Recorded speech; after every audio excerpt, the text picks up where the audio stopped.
میں آج مخاطب ہونا چاہتا ہوں نوجوانوں کے ساتھ، ان نوجوانوں کے ساتھ جو شادی کی خواہش رکھتے ہیں لیکن شادی نبھانا نہیں جانتے۔ میں آج مخاطب ہوں ان خواتین کے ساتھ جو شادی کے خواب سجاتی ہیں لیکن شادی نہیں سجاتی۔ میرے کہنے کا مقصد یہ ہے کہ اس وقت کراچی میں اوتسن تقریباً پچھلے 5 سالوں کا اگر ریکارڈ لیا جائے تو وہ لو میرجز یا وہ پسند کی شادیاں ناکام ہوئی ہیں، 70% شادیاں ناکام ہوئی ہیں اور ان میں ڈائیورس ہوئی ہے جو آج کل کے نوجوان یا لڑکے یا لڑکیاں کر رہے ہیں۔ تو کوشش کریں کہ ایسا کام نہ کریں جو آپ کے لیے باعث شرمندگی بنے، پہلے بھی، شادی سے پہلے بھی اور شادی کے بعد بھی۔ جتنی بھی شادیاں، اگر 100 شادیاں ہوئی ہیں تو اس میں سے 70% شادیاں جو ہیں ان کا انجام بہت برا ہوا ہے۔ نوجوان ڈرنے لگ گئے ہیں، ینگ جنریشن شادی کے نام سے ڈرنا شروع ہو گئی ہے۔ ریزن کیا ہے؟ طلاقیں بہت زیادہ بڑھ گئی ہیں۔ ریزن کیا ہے؟ برداشت نہیں ہے۔ کس میں نہیں ہے؟ عورت میں بھی نہیں ہے، مرد میں بھی نہیں ہے۔ یہ برابری کا چکر، میں مرد کے برابر ہوں، یہ چکر گھر برباد کر رہا ہے۔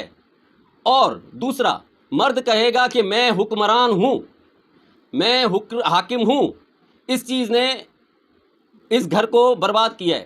ریزن کیا ہے کہ جی شہروں کی یہ بات چل رہی ہے، تو شہروں میں یہ ہو رہا ہے کہ عورت چاہتی ہے کہ اس کی عزاداری چلے اور مرد چاہتا ہے کہ اس کی عزاداری چلے۔ مرد طاقت کا مظاہرہ کر رہا ہے اور عورتوں میں عدم برداشت کم ہو گئی ہے۔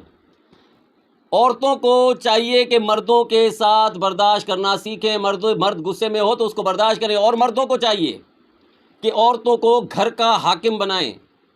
عورت کے پاس ایک چھوٹا سا گھر ہوتا ہے، اس گھر کا اگر وہ چاہتی ہے کہ اس گھر میں میرا حکم چلے تو چلے، لیکن گھر سے باہر مرد کا حکم چلے، تب آپ کا گھر شہروں میں، شہری آبادیوں میں چل سکتا ہے۔ کیونکہ عورت کی بھی چھوٹی چھوٹی خواہشیں ہوتی ہیں جس کو مرد کو چاہیے کہ آج کے دور کے حساب سے ان کو پورا کرے۔ آپ کچھ نہیں کر سکتے تو عورت سے کہیں کہ یہ 4 دیواری ہے، یہ گھر ہے، اس کی حاکم تم ہو، کیا پکانا ہے بتا دو، کیا کھانا ہے بتا دو، کیا پہنوں کپڑے، تمہاری پسند کے کپڑے پہنوں گا، کون سے کپڑے پہنوں، جو حکم کرو میرے آقا، تب چلے گا آپ کا گھر۔ اور عورت کو چاہیے 4 دیواری سے باہر قدم رکھنا ہے تو مرد کی مرضی سے، باہر جو بھی ہوگا، باہر کے معاملات جو بھی ہیں وہ مرد چلائے۔ تو آپ لوگوں کا یہ 70% جو ڈائیورس ہو رہی ہیں، یہ آپ کا مسئلہ حل ہو جائے گا۔ مرد کو باہر کا حاکم بنائے، عورت کو گھر کا حاکم بنائے، یہ بات چل رہی ہے شہری آبادیوں کی۔ مجھے تو افسوس ہو رہا ہے، ہم اتنے پڑھے لکھے، اتنے سمجھدار خود کو کہتے ہیں یا ہیں، لیکن ہوتا کیا ہے کہ وہ پینڈو حضرات یا وہ گاؤں دیہات کے حضرات، وہ اس جنگ میں آپ سے آگے ہیں۔ ان کی طلاقیں ڈائیورس جو ہیں ان کا ریشو بہت کم ہے۔ کیوں؟ کیونکہ وہاں پہ ایک حاکم ہے، وہ اندر کا بھی ہے باہر کا بھی ہے۔ لیکن کراچی شہر میں یا لاہور میں یا اسلام آباد میں یا حیدرآباد میں یہ چیز بہت مشکل ہو گئی ہے۔ تو آپ کو چاہیے کہ اپنے گھر میں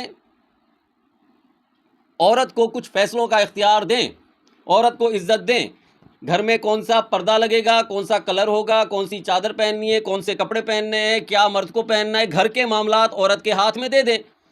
اگر عورت کی مرضی سے کپڑے پہنیں گے تو آپ گر جائیں گے، اگر عورت کی مرضی کا کھا لیں گے تو آپ گر جائیں گے۔ تو کوشش کریں کہ عورت کو فیل کروائیں۔ عورت کی چھوٹی چھوٹی خواہشیں ہیں، آپ نے اگر بول دیا یہ تمہارا گھر ہے، اس میں تمہارا فیصلہ چلے گا، عورت کے لیے یہ بہت بڑا تحفہ ہے۔ اور اگر عورت اپنے منہ سے یہ بول دے کہ باہر کے سارے فیصلے تمہارے ہیں، 4 دیواری سے باہر قدم بھی رکھوں گی تو تمہاری مرضی سے رکھوں گی، تو یہ مرد کے لیے بہت بڑا تحفہ ہے۔ تو ایک دوسرے کو تحفے دیں اور کوشش کریں کہ ایسا ماحول پیدا نہ ہو جو ابھی ہے۔ مرد، عورتیں شادی سے ڈر رہے ہیں، نوجوان شادی سے ڈر رہے ہیں، دماغ ان کے ڈائیورٹ ہو رہے ہیں دوسری طرف، اور یہ دوسری طرف دماغ ڈائیورٹ ہونا بہت ہی جو ہے نامناسب ہے، کیونکہ ایک آپ کی ضرورت ہے، وہ تو آپ نے پوری کرنی ہے۔ اگر آپ شادی سے خوف زدہ ہو گئے تو آپ پھر گندگی کی طرف جائیں گے۔